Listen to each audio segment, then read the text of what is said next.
Hey, welcome back, Ben again. Today we're taking a quick look at how to set up a new Raspberry Pi and access it remotely. So we're going to need two things. We're going to need your Raspberry Pi, and we're also going to need a micro SD card, at least 32 gigs in size. I mean, you probably could go smaller, but 32 is the basic. And what else we're going to need is the Raspberry Pi OS imager from the Raspberry Pi website, and I'll have this link down below also. And what this is going to do, it's going to be able to create the Raspberry Pi operating system that we need. So when you download it, you're going to get this nice little imager tool here. So I'm just going to choose my storage. So this is my micro SD card that I have in my reader. And I'm going to choose my operating system. And what's nice is that you can actually choose other operating systems. Like if you go under here, you can do other. They have other Raspberry Pi ones and other general purposes. You can have like Ubuntu and you can do other ones. But for this purpose, we're just going to do straight up Raspbian, which is kind of like the default of this. So we're going to do that. And to make our lives easier, we're going to do this little gear down here for the settings. And in here, you can actually set up a lot of your Raspberry Pi before even having to log into it. So it's really nice to be able to set up your internet access, because it's going to be getting remote access much easier if we do that. So I'm going to set a host name here. The default is Raspberry Pi, but I have a couple of different Raspberry Pis on my network. So as to not confuse them, I'm going to make something else. So we're going to do it like video. So my host name will be video, which will look a little funky, but you can have yours be whatever you want. So what we want is to enable SSH. This is what's going to allow us to get into our Pi remotely to begin the setup. And we're going to use password authentication. And for the username and password, we're going to set up a username and a password, of course. So I'm going to keep my username Ben, and I'll have my password also be Ben. Just why not? And now we also want to do configure wireless LAN. If you're not setting up your Raspberry Pi to use Ethernet right away, this is also very useful because it will be able to connect to the internet, your local Wi-Fi, automatically without you having to go into it, which is super nice. So the SSID is going to be the name of your network, and then you can do your password. So I'm actually going to hide both of these. Okay, so it turns out you can't actually hide the SSID on screen, so I'm just going to scroll down here, but I promise all I did was put in my the SSID and the password for my Wi-Fi. So then down here, the wireless LAN country, you just want to set it to your local code. So in the United States, and looks like I can't type it in, so I'm just going to scroll all the way down to United States.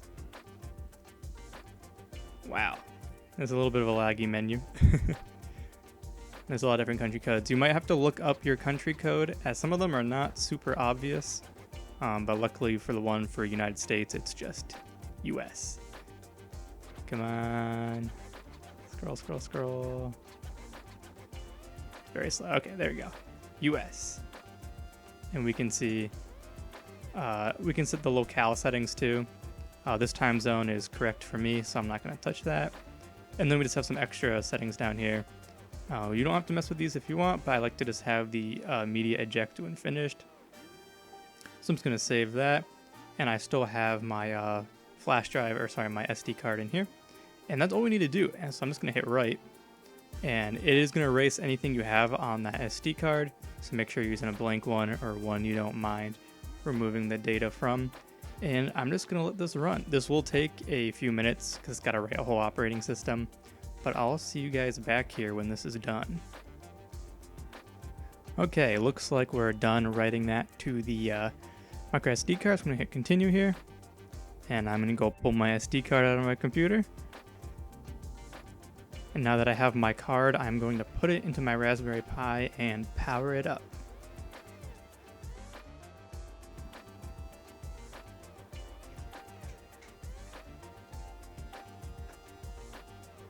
Okay, I have my Pi off to the side of my desk and it is booting up. So it probably will take a minute or so the first time you start it up, but we're going to see if mine is ready. So the first thing we're going to do to get into it is that we're going to open up a command prompt. So let me bring that over here. And what I'm going to do is that we need to SSH into our Pi. So to do that, we can simply say SSH And then we're going to use the username and the host name that you set up. So if you're using the default settings, yours are probably going to be pi at raspberry, whoops again, like that. But for me, I did Ben at video. So I'm going to do Ben at video, just like that. So it's the username at, then the host name. So we're going to hit enter. Mine should probably be booted up by now. Yep, looks like mine might not be ready, so let's try again in a second.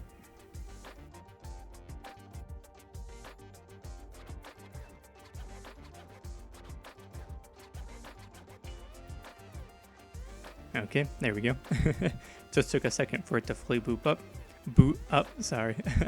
So it's going to show you some things. If you've never connected before, it's going to tell you that it doesn't know this device. It doesn't know like the authenticity of it and the key. But since this is our own device, we're going to say yes. And it's going to add that this new device to our list of SSH hosts, which is stored in your computer. So I was just going to ask you for your password, and I believe I just said mine was Ben. And there we go, we're in. So I was going to spit out some stuff about Linux, blah, blah, blah. But we're going to see now, we're now at Ben at video. And now we're inside of our Pi. So we can do something like ls, and you're going to see that we're now inside of our Pi. And we're running Linux. This is the Raspbian. Cool. So we're now technically rooted in, and we do have remote access. This is running on the local network. But since this is a small computer, most people probably want to see the operating system or the GUI. So to set that up, we're actually going to do something called VNC. And that's going to let us connect to our Pi remotely through the cloud, actually. And it's going to give us a visual of the Pi. So what we're going to do, we're going to say sudo raspi, one word, dash config, like that. And we're going to get this nice bright blue menu setting. Feel free to play in here about with other settings you want, but for right now, we're going to go down to interface options, and just FYI, you use the arrow keys and the enter key here. So we're going to say this. We're going to go to VNC, and we're going to say yes, just like that. And the VNC server is enabled. We're going to say okay, and we're going to finish. Awesome. Now we need to be able to connect to we need to get into our Raspberry Pi visually with the VNC before we can add it to our account. That is one thing you might want to do, is add an account. So I would recommend going to the VNC website, which I'll link down below, and downloading the VNC viewer. So I'm going to open up mine here. So you can see I have some other Pis that I use. So if you have a team, this is going to be ones that you store in your cloud account. But for now, we're just going to use our address book, and we're going to go up here. We're going to do new connection, and the host name is video. For you, it might be Raspberry Pi. So we're going to hit OK. We're going to see if this works. We're going to double click on that. And all right, looks like we're getting in. So again, this one is brand new, so it's going to verify. So we're going to say continue. And then it's going to want the username and password. So for me, that's Ben and Ben. We're going to hit OK. And it looks like we cannot currently show the desktop. So we might have to work around this one. Let's pull that back out. These ones are probably okay. What we probably need to do is go back into that settings that we had and activate the screen, because sometimes it does not do that. So let's go back into our SSH terminal here. So we're going to say sudo raspi config again. Let's go to display options. We're going to say VNC resolution. We might just have to force this one. We'll say 800 by 600, just like that. We're going to finish this. Okay, it's going to want us to reboot.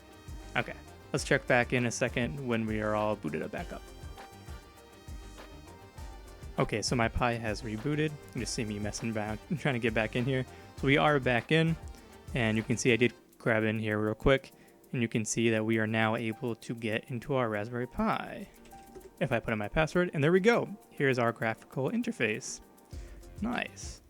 So it looks like setting that force resolution did work for us. But if that does not work for you, in the command line, you can say VNC server. And if you run that, that'll kind of kickstart it off, and it'll also print out an IP address. And you might have to directly connect to that one instead of putting in our host name. But otherwise, just try setting in the sudo raspi config, the VNC, and then set the resolution, and you should be okay. And you don't have to use the same resolution I did. If you want this to be bigger, like actual 1080p, you can go ahead and do that. But for this purpose, I just did 800 by 600. And yeah, that's really it. We are now in here. If we go into VNC here, you can see this is our local IP address, and we're just going to sign in with an account. If you go over here, you can sign in to enable cloud connectivity. That's actually completely optional.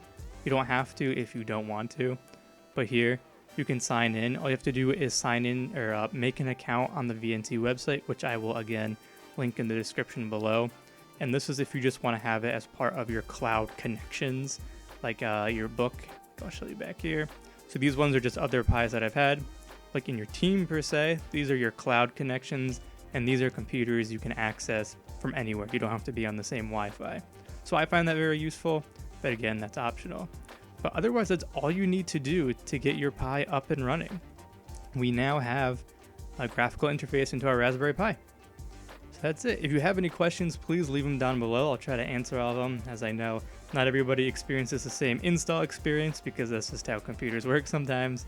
So I'll be down there trying to answer questions. But otherwise, I hope you guys enjoyed, and I'll see you in the next one. See ya.